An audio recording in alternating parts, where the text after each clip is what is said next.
આજે જે અમારા ગામના જે રબારી સમાજના છે એ મારા મિત્રો છે એ મને મળ્યા, તો આપણે એમને પાસેથી માહિતી લઈશું કે ગાયો ભેંસો અને બકરામાં એમને કેવું પોસાય છે. તો મિત્રો આપણે પૂછીએ એમના, શું નામ તમારું?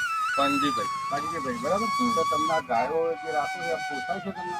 મોંઘવારી લીધે કોઈ શું મોંઘવારી શું નરા તમને? પણ ચાર ગૌચર નહીં, એને ફોનના કેટલા રૂપિયા થાય પૈસા?